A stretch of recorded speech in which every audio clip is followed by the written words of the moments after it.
first, the latest on India. The IPL has been suspended for now. What options, if any, are available for our stranded cricketers?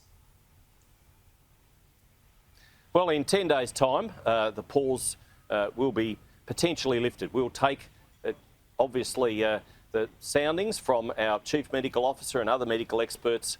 We said all along we'll review the pause in travel arrangements, and that's what we're doing. And so be patient, understand the fact that this is done in the overall interests of the nation. Difficult decision, challenging decision. There's no textbook for how to address these issues in this global pandemic, but that's why we've been able to keep our case rates low, Peter, our death rate to the lowest possible number. It's very sad, of course, for those 910 Australians who've died, but we want to keep Australia as largely COVID-free as possible, and that's what we're doing. So they, like all the other 9,000 Australians in India at the moment, have to ride it out?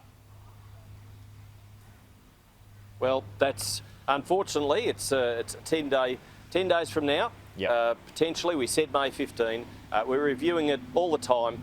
It is difficult, I understand that, but you know, they need to keep safe. They need to obviously just ride it out, as you say, and be patient. It's very difficult. I appreciate that. There are 9,000, potentially more, Australians in a similar situation. That's why on March 13 last year, the Prime Minister urged and encouraged all Australians who were overseas to come home as best they could and as quick as they can. But realise that whilst we've put in government-facilitated flights and repatriation flights, it's not possible for every Australian to do that. And I get that Australians have to work overseas as well. But 10 days, we'll be reviewing the pause, and potentially flights will resume and they can come back into quarantine. OK, if those cricketers are chartered out on planes by their respective clubs, will they be jailed on return?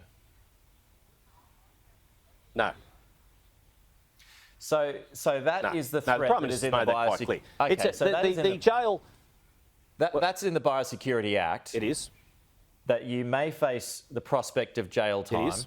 But the Prime Minister said yesterday that that's unlikely. So why have it in there in the first place? Very. Well, because you have to have rules in place. And of course, in other situations, and when those laws were legislated, of course, they needed to have strict provisions in there for other circumstances that were outside this virus, that potentially Australians could do great harm in breaching those biosecurity rules. Biosecurity rules which have kept fellow Australians safe, and indeed our entire nation, you know, as safe as possibly can be from all sorts of things, all sorts of diseases, etc. So you have to have strict biosecurity rules in place. But as the Prime Minister's made quite clear, highly unlikely. Then no one's going to be jailed. No one's going to be jailed. Let's be honest. But that has to be in place, of course. So would you support dumping it?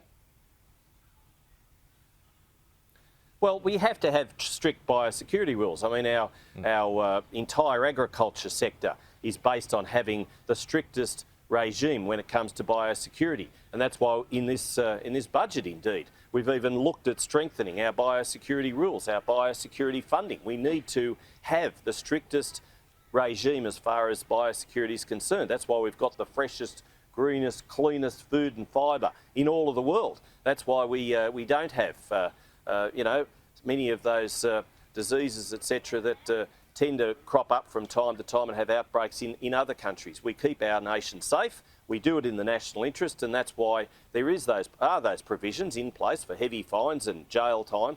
But of course, we're not going to enforce that. We want to make sure that Australians, yes, follow the rules, but the Prime Minister's made quite clear that that people won't be serving jail. OK, so if anyone, and it just doesn't apply to cricketers here, so if anyone who's stranded in India at the moment manages to find a flight, there's not that many, but if they manage to find a flight that goes through, say, Dubai and comes into Australia, they won't be jailed. Well, we don't want people to go through third ports. We want people to just be patient, to be understanding of the fact that we're reviewing it all the time. The pause goes until May 15. That's what we've said all along. We're reviewing it all the time. And as we've done the whole way through, ever since this global pandemic started, we've put in place measures, but based on the best possible medical advice. So whether it's the Indian situation, whether it was indeed those humanitarian repatriation flights that we did at Wuhan very early when COVID-19 first hit, using that wonderful Qantas generosity. We made sure that we've done the right thing by Australians stranded overseas, and we'll continue to do that. Okay. Just a quick one on quarantine. The Treasurer says the budget is weaker because we don't have migrants coming into the country, of course, at the moment. That, as you know, has dropped down to zero. But if the government built a larger quarantine facility, let's say on the outskirts of Melbourne, the Prime Minister said he's open to that yesterday, couldn't we begin to bring them home alongside with return travellers, so migrants as well? Well, that's a possibility. And of course, I'm in regional Australia, as you said, I'm in Gladstone, and these areas need migrants. These areas have been hard hit by coronavirus, by lockdowns enforced upon them in far off Brisbane for many of the limitations that have been forced on them when there hasn't been too many coronavirus cases, if any, in some of these regional communities.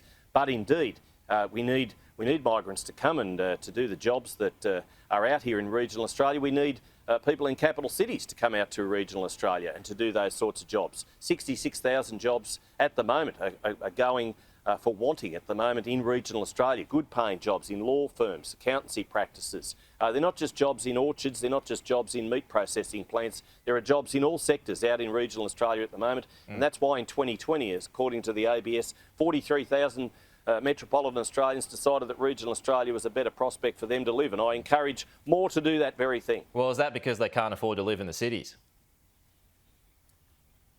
No, that's because they see regional Australia as the safest place in all of the world in which to live during the global pandemic, but also a lifestyle like no other. You don't have to be stuck in traffic for an hour and a half looking at the brake lights in front of you, Peter. You can just go to work 7 minutes from anywhere in most of these regional communities, and these regional towns, they're big enough in which to get a good cup of coffee, small enough to still care. And that's why we've put in place extended round 6 of the Building Better Regions Fund, $250 million going into those community-driven projects to provide the services and the amenities that regional Australia needs, wants and deserves.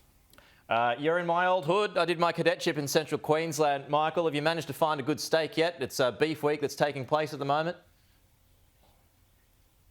Oh, there's the best steaks right here. Of course, Rockhampton, that's Beef Central at the moment. That's where Beef Week is occurring, and I had a nice sirloin last night. Looking forward to another one tonight. Might have a rump tonight, bit of tomato sauce on the side, but nothing better. Get a bit of protein in here. Good work. All right, Michael McCormack, thanks for your time as always. Talk to you soon.